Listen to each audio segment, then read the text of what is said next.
Hello everyone, Vito's850 back with another review. This is the bicycle Mayhem, which I finally got. It's from Kickstarter, from Cardisons.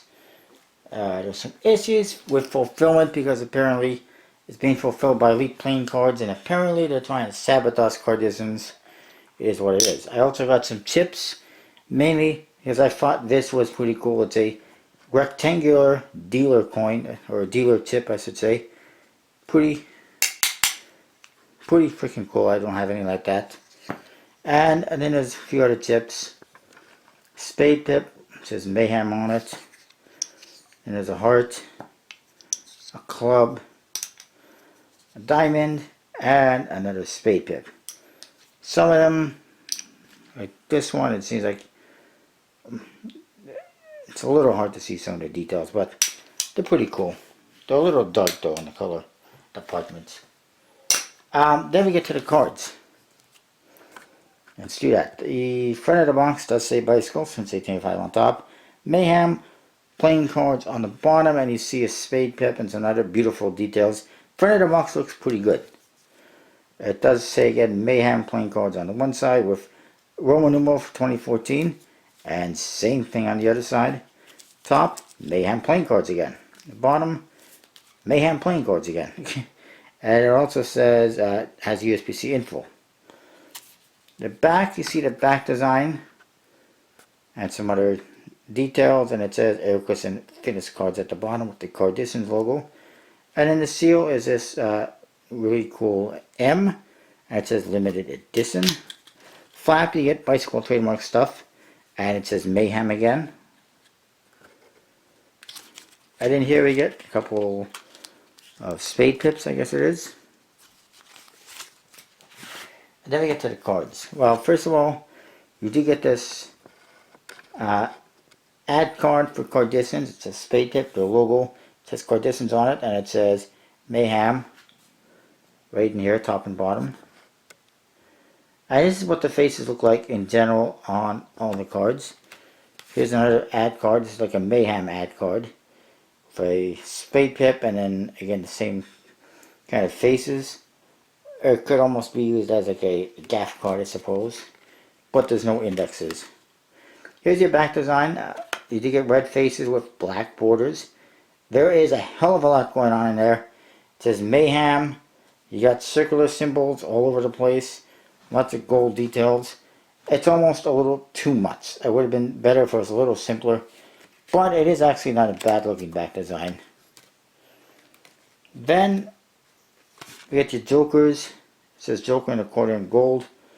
It's a nice, cool looking, typical Joker type character.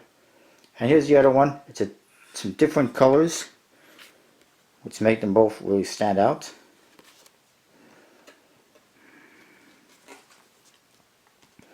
When you get to the Ace of Spades, it says Mayhem, the Roman numeral for 2014, Mayhem playing cards, and the spade pip. One thing you'll notice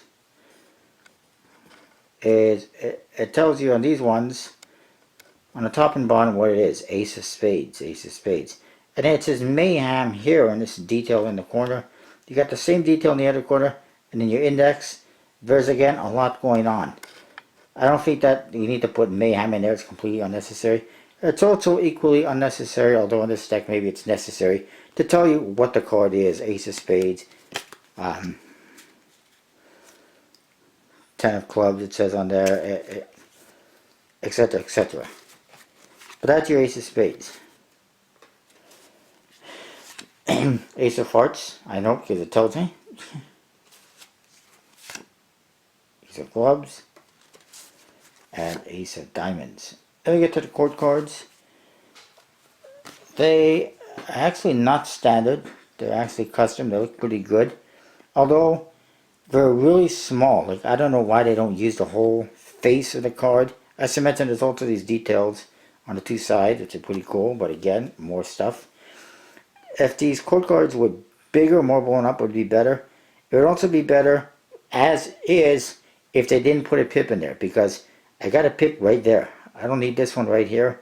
Especially since they're the same size and they're equally just as hard to read one way or the other. It's very hard to make out what these pips are, what these indexes are. And that is one thing I do not like about this deck. That to me is the one thing I would improve. That's why it's good that it says Queen of Diamonds on there, because otherwise it's kind of hard to make out what that is if it doesn't tell you what it is. The letter in the index is good. The pip, not good. It's very hard to make out what the pip is. It does not help whatsoever, as you'll see that all four suits are almost the same color.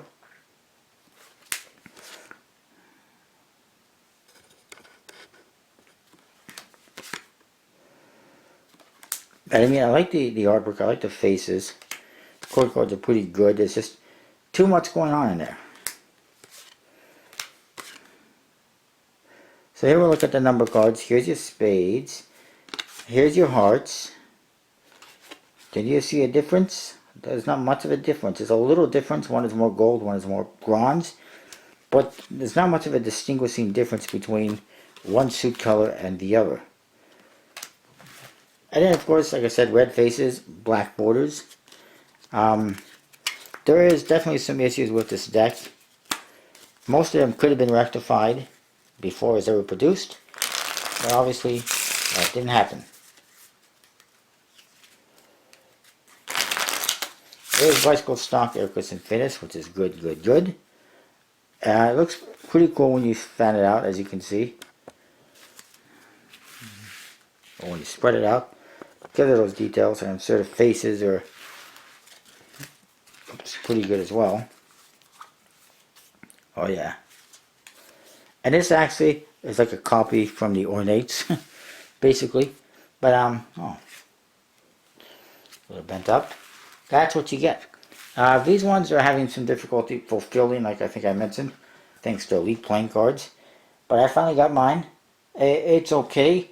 Style-wise, artwork-wise, I'll give it a 3 out of 5. I mean, I like parts of it, but then the indexes are very difficult to read. And there's a lot going on the chord cards and elsewhere. Handling-wise, I'll give it a 4 out of 5. It's pretty good, no complaints there. Because it's USB-C and whatnot. And then playability, usability for Magic and card games and stuff like that, I'll give it like 2.5 out of 5. It's not very usable for anything. It's mostly good for art. Just because it's so hard to read the indexes. The suits, while different in color, they're not distinguishable enough. They're almost the same color. And there's a lot going on the chord cards, which makes them hard to distinguish what they are. Overall, I'll give this deck 3 out of 5. That is what I got. Let me know what you think of my new rating system. And I will see you next time with more reviews.